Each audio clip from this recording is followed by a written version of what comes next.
Hello folks, final day, final revision, let's go. So, from my opinion, the Foundation Plus was quite nice this time round. The Higher Plus is absolutely beastly, so let's work up to it. So, standard form to start with. Remember, you're generally counting the number of digits after the first one. So this is 6 digits, so it's times 10 to the 6, or how far you've moved to decimal place.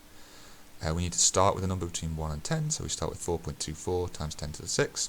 4 million is just a 4 and 6 zeros, so it's 4 times 10 to the 6. Compound interest says we leave 3,000 in the bank for 2 years, compound interest of 2% per year. So first thing we need to decide is what the multiplier is. That's 1.02, because you're increasing 100% by 2% to 102, divided by 100, 1.02. And then the total amount in the bank at the end of the 2 years is therefore original times multiplier to the power of years, which is £3,121 and 20p. Next one, a nice little quadratic to solve. We want to add to 7, we want to times to 10. The numbers that do that are 5 and 2, and then don't forget to change the signs, so minus 5 and minus 2. Then we've got a compound shape made up from a rectangle and a semicircle, so we need to find their areas and add them together. The rectangle is just 4 times 11, base times height. The semicircle is a half times pi times 2 squared, 6.3. Add them together, 50.3 centimeters squared. Vector a minus b is just do the top value, take away the top value, the bottom value, take away the bottom value, minus 9, minus 4. Moving on to higher. First one for higher was a quadratic formula question, and you can tell it is because it says give your answer to 1 decimal place. In this case we're using a is 8, b is minus 8, and c is minus 9. So we'll sub those in, we'll get to our answer, and it says give your answer to 1 decimal place, so I've rounded them to 1.7 and minus 0.7. Then we've got the first awkward question. So we've got a hat and coat for £6 for the hat, sold them both for 45. There's profit. So profit is the same as like an increase. So when we say 300% profit on the hat, it means the price we sold it for was a 300% increase on what we bought it for. And if we're talking about doing a 300% increase, start with 100, add 300, you're at 400%. The multiplier is 4. Similarly, if we had a 125% increase, that would be a 2.25 multiplier. So first information to get out there. So we want to work out the profit on the cost of the coat. So we need to do a little bit of work here. So first thing we can figure out is how much we sold the hat for. We know the multiplier is 4, so the hat was sold for 6 times 4 was sold for £24.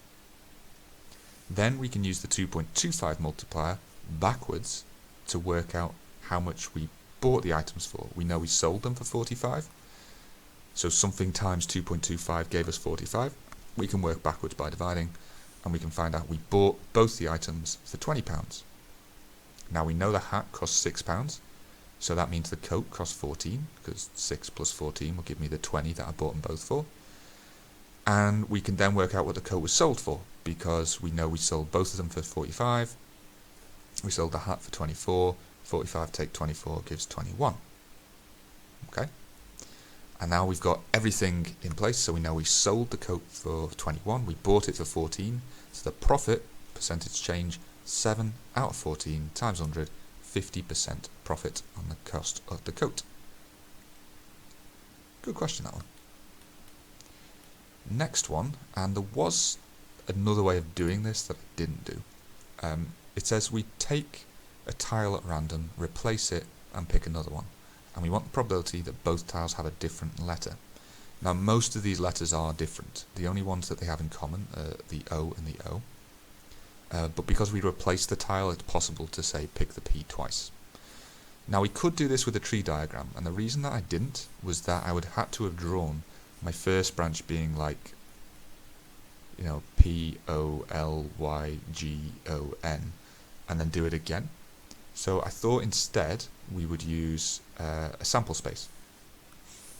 So letters of the first choice across the top, letters of the second choice down the bottom. And then I just sort of colour coded it rather than write stuff out. That red means that they are different letters, and green means that they are the same letters. And then I can just count them up. So there are 40 ways you can do this that you get different letters, and 9 that you get the same letter. So 40 out of 49, which is 7 times 7, is our probability. Lastly, this is a non-calculator question. You can tell whenever it says leaving your answer as absurd. This is Pythagoras. Root 8 squared, take away root 5 squared is x squared. If we square a root, we just get the number. So 8 minus 5 is 3, which is our x squared. Square root it, square root of 3. Okay. And then lastly, we had to change into a fraction. So here's your general approach. We want to multiply up by however many repeating decimals there are. There are 2 repeating decimals here, so we'll times by 100. And then we want to do a subtraction, because they should line up exactly. We should have 4242 in the decimals, which we do. That gives us 42 is 99x. Divide by 99, 42 over 99 would be right for the answer, because it doesn't say fully simplified. But if it did, you could divide that by 3, 14 over 33. Okay, onwards to higher plus. So we start off with a reverse compound interest, essentially. So we say we start with £5,000. We put in 10% interest for the first year, and then Y% every year after that, and then we have this much. How much was the percentage? So I set this up. So I've got my 10% increase as a 1.1 multiplier, or you could think about it as a 1.10 if you prefer. And then I've got an unknown multiplier that I used for the next 2 years. But I know that I start with 5,000, I times it by 1.1 for a year, and then I times it by something else for 2 years. And that equals £5,610, 55p.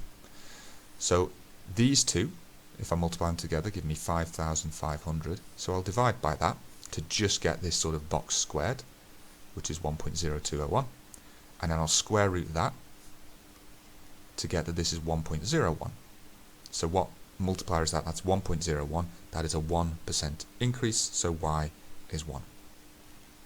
Look out for those introductory offers, I think is the moral there.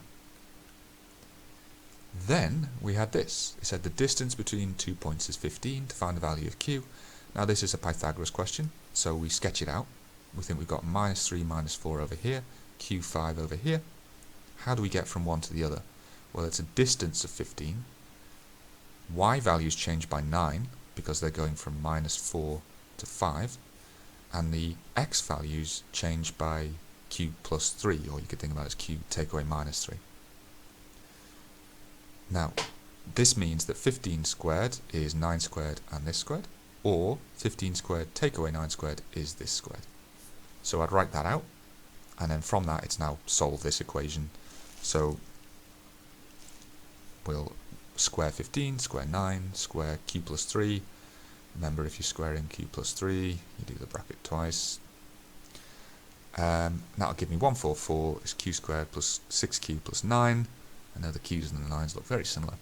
We then need to take away the 144, and then this can actually be factorised. This is 15 times 9, so it's 15 and minus 9. Or you could use quad formula if that wasn't working.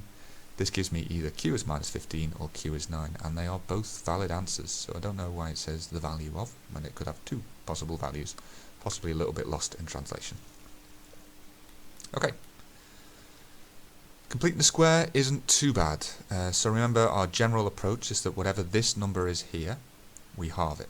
So it's 8, we'll halve it and say plus 4, and we'll take it away squared, so that's our 4 squared there. So x plus 4 squared, take away 4 squared plus 5, that gives us overall x plus 4 all squared minus 11. The line of symmetry goes through the x value. This is what it would generally look like. So it's x equals minus 4. You could also get asked what's the vertex, and that's this one here. It's the minimum point, minus 4, minus 11.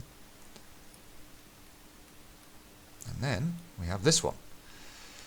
This was a lot of work, so we had to find the value of the area of this quadrilateral.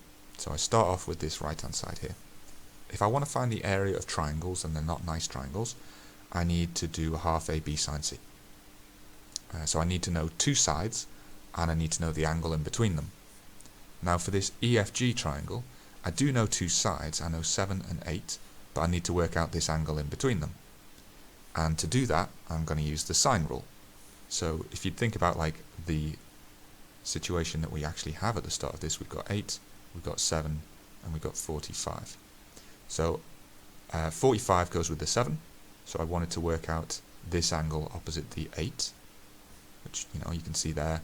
You get to sine A is this, and then you use sine minus 1 to get A. But that's not the angle I want the angle B. So I can use the fact that angles in a triangle add up to 180, take away 45, take away 53.9, and get that the B, the angle I actually want, is 81.1. And then I look at the other triangle. Now the other triangle, what information did we start off with?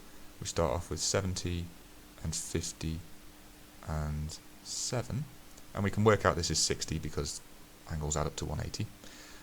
I decided I wanted to work out this length here because then I've got two sides and the angle in between them, but you could have worked out any of the sides and used any of the angles. But this is one I chose. X is opposite the 60, 7 is opposite the 70, so that's what goes down. Side on top this time. X over sine 60 is 7 over sine 70.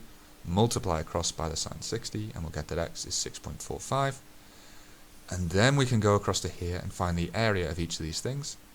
So for the red triangle, the EDG, I wanted to use the 7 and the 6.45 and the 50. For the green triangle, for the EFG, I was going to use the 7 and the 8 and the angle in between them. Worked it all out to be 45 or so centimetres squared. You might have got 44.9 or 44.8, depended where you rounded. Okay. And then the last one is an indices question. Now, for you to solve anything involving indices, they need to all be in the same power. And so we're going to change these all to powers of 3. So 9 becomes 3 squared and 27 becomes 3 cubed. We then need to use some index rules to simplify the right-hand side. So we've got bracket to a power here, so we're going to multiply those two things together. 3 times w, 3 times 5 gives me 3w plus 15. Then we've got a multiply, so we're going to add our powers together, 3w plus 17. And then we know that what's on the left side here, which is 3 to the power of w squared, is the same as what's on the right-hand side here, 3 to the 3w plus 17. So the powers are the same, so the w squared is the same as the 3w plus 17. So that's what I did. I wrote that down, and it said get the exact values of w, which means we want to have square roots still. We don't want any decimals. So that means I'm going to have to plug this into a quadratic formula, which I did. Simplify it a little bit to get this square root to be 77, and that's as far as you can go. Those are the exact values of w. And that is the end of the Easter revision. Hope it helped some of you. See you tomorrow. Cheers.